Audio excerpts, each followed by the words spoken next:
मैं बचपन से, हाँ नहीं, मैं बचपन से प्रैक्टिस करता आया हूँ और तंत्र विद्या में मेरा बचपन से ही बहुत मानना है। ये क्या हुआ? Is it? हाँ, क्यों इसमें कि ये पूरी विद्या है, इट्स अ साइंस, तो इसको झुटला नहीं सकते हैं। हमारी अपनी विद्या है, तो मेरा मानना है कि बिल्कुल इन सब चीज़ों के बारे में भी हमें पढ़ना चाहिए। हमारे शास्त्रों में लिखा है इसके बारे में। हमारे शो में उसका इतने गहराई से हमने बात नहीं करी, हमने थोड़ा ऊपरी तौर पे थोड़ा मज़े के लिए बात करी है कि कैसे कुछ लोग उस चीज़ का मज़ा बना के भी चार बातें करते हैं और लोग हंसी मजाक करते हैं। तो सीरियस वे में नहीं करा, उसको थोड़ा हंसी मजाक और लाइट वे में ही किया। लेकिन मैं प्रैक्टिस करता हूँ, मैं 3:30 बजे उठ के मैं करता हूँ। क्या कभी कुछ रियल लाइफ में ऐसा कुछ हुआ है आप सभी के साथ? तीनों से हम जानना चाहते हैं। देखिए, मेरी कुछ, जब आप तंत्र विद्या करते हैं तो कुछ सिद्धियां आप प्राप्त करते हैं, तो मैंने कुछ करी हुई उनके बारे में बता नहीं सकता ऐसे ओपनली, क्योंकि ये बहुत ही पर्सनल एक चीज़ है। लेकिन है कुछ मेरे पास कुछ शक्तियां ऐसी हैं जिनका मैं उपयोग करता हूँ सही समय पे सही लोगों के साथ। क्या यही शक्तियाँ लोगों पे हावी हो जाती है जो आपको इतना पसंद करते हैं? मैं इसका आंसर नहीं दे पाऊंगा। आपने कैंसिल कर दिया। नहीं, मैं तो कहूँगी वो इनका टैलेंट है, उसको हम शक्तियों को नहीं कहते। आई एम श्योर ये शक्तियाँ किसी और वजह के लिए यूज़ करते होंगे, बट जो भी इन्हें मिला है ज़िंदगी में वो इनका 100% टैलेंट है। तो आई डोंट थिंक उसमें शक्तियों का कोई बिजनेस, पैसा, हाँ। प्रॉपर्टी, इन चीज़ों के लिए मैं शक्तियों का यूज़ करता हूँ। एंड क्योंकि हमारे बीच में प्रॉपर्टी की लड़ाई है, हम दोनों भाई बहनों Yes, जैसे कि yes. आप शो में जानते हैं, लाइफ हिल गई में हम दोनों प्रॉपर्टी के लिए ही लड़ रहे हैं, क्योंकि हमारे दादाजी ने बोला है कि जो भी इस होटल को चला पाएगा उसी को वो जायदाद मिलेगी। तो हो सकता है कि ये तंत्र विद्याएं मेरे अगेंस्ट यूज कर रहे हैं, तो मैं देखूंगी कि 3:30 बजे कहाँ कर रहे हैं, तो मैं कोशिश करूंगी इन तक पहुंचूं और मैं भी कुछ सीखूं। कल सुबह 3:30 बजे से आप देख सकते हैं लाइफ हिल गई, कल आ जाएगा, ठीक है। एक मेरा सवाल आपसे है, fill up the leisure time. Was it traveling or was it just fun or just work? I can only talking about shouting my lungs out. That's all I was doing as a producer. But of course it is being shooted in Uttarakhand. Uttarakhand मेरा घर है, मेरी जगह है, and I feel very proud कि हमने इतना लंबा शूट जो है वो उत्तराखंड में किया। इतने बड़े प्रोडक्शन हाउसेस भी इतना बड़ा और लंबा शूट नहीं कर पाए। Second, we were shooting on a very remote location. We were shooting in Nainital and Ranikhet, and hats off to my cast. हमें बिल्कुल भी ऐसा नहीं लगा कि किसी को कोई परेशानी हो रही है। अगर शायद इन्हें हो भी रही होगी तो नहीं बताई। I would say that, but it was very fun, much yeah. Too much fun. इन लोगों को कई बार चीते भी दिख जाते थे शाम में, so they were like really enjoying to being surrounded with nature. Of course, as a producer, I would say it was a little challenging because Ranikhet में इससे पहले इतना बड़ा शूट नहीं हुआ था, but we've been very fortunate that we have got a government support. हमारे CM जो है वो बहुत ज़्यादा cooperative थे, even he came on set as well. हमारे शूटिंग पे भी आए थे मिलने हमसे, धामी जी। Yeah, he did lunch with us also. थोड़ी समस्याएं भी समझी। और as a filmmaker, I really want that Uttarakhand resources should be more enhanced. हम लोग कुछ और अच्छा कर पाए ताकि ज़्यादा से ज़्यादा शूट वहाँ पर हो सके। तो इस कोशिश को लेकर भी लाइफ हिल गई was a big challenging, but it was very fulfilling for us. Divyendra sir, जब आप किसी कैरेक्टर को देखते हो तो लोग काफ़ी ज़्यादा मतलब कॉमेडी भी लेते हैं आपको, क्योंकि आपको उस तरीके से पसंद किया जाता है। बट आप कभी कभी किसी सीरियस प्रोजेक्ट पे भी काम करते हो, तो जब सीरियस तरीके के स्क्रिप्ट को आप दर्शाते हो एज अ कॉमेडी वे में, तो उस चीज़ को लेके आप अपने आप को कितना प्रिपेयर करते हो? यार प्रिपरेशन मैं आपको बोलूँ तो सी इन अ वे बचपन से, बिकॉज आप बचपन से थिएटर करता आ रहा हूँ, प्लेस करता आ रहा हूँ। उसके बाद FTI जैसी एक जगह पे गया, वहाँ पे एक्टिंग की पढ़ाई की। तो ये ओवर द इयर्स एक जो हम बोलते हैं ना, जो आपका रियाज होता है वो है।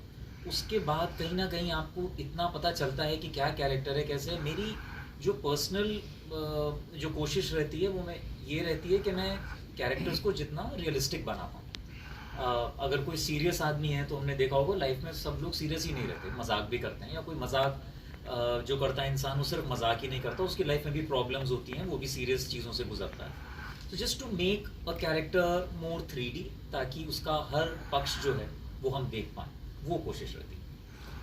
आपने प्रोड्यूसर के साथ साथ आप इसमें एक्टर भी हो, नहीं, मैं एक्टर नहीं हूँ सर। आपने एक्टिंग स्टार्ट भी की है, हाँ, मैंने बिल्कुल जी। करी है, बट मैं what I produce I don't act, at least I try.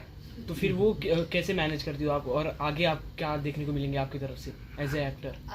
बहुत सारी चीज़ें हैं, but today we not gonna talk about that, but yeah enjoy the both side of journey. Actor और प्रोड्यूसर होना दो अलग अलग चीज़ें, बहुत अलग चीज़ें हैं। और मुझसे कोई जब भी ये सवाल पूछता है कि what I enjoy more, it's very difficult for me to reply, because both side you are into a making and creation.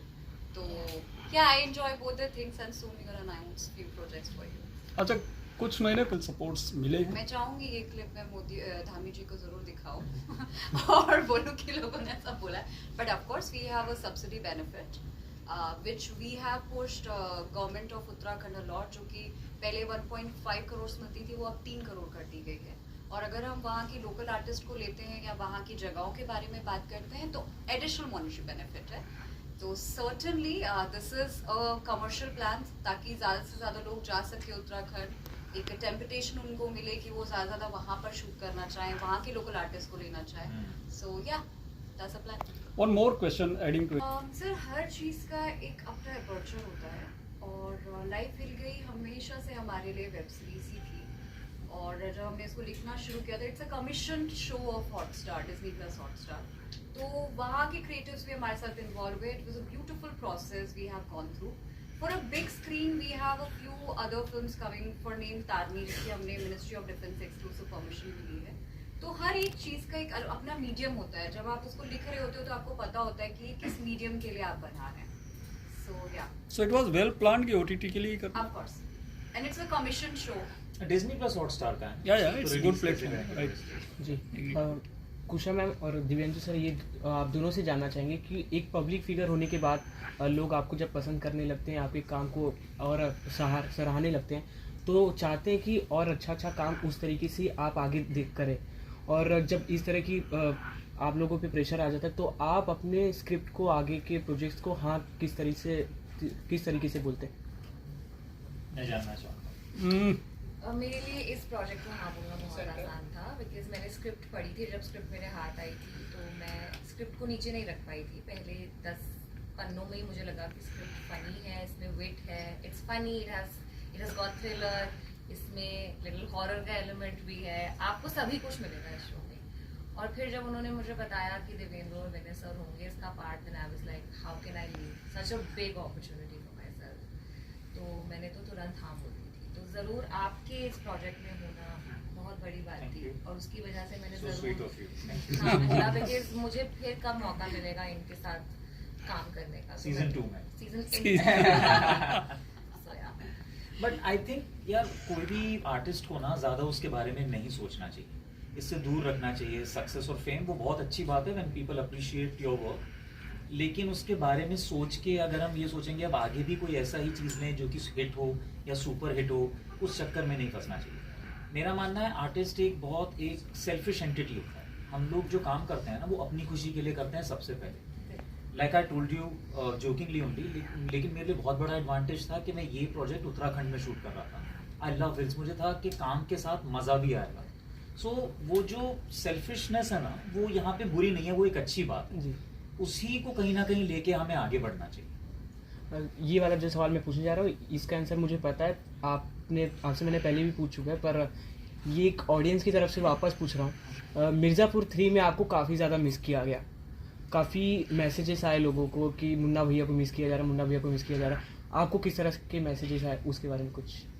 Messages बहुत सारे आए और बहुत ही ज़्यादा प्यार मिला। आई मीन थोड़ा इमोशनल कर देने वाला प्यार मिला। लोग इतने ज़्यादा अफेक्टेड थे, तो उसके लिए बहुत शुक्रगुजार हूँ मैं सबका। लेकिन आज बात होगी, लाइफ मिल गई तो उस पर ही रहते हैं।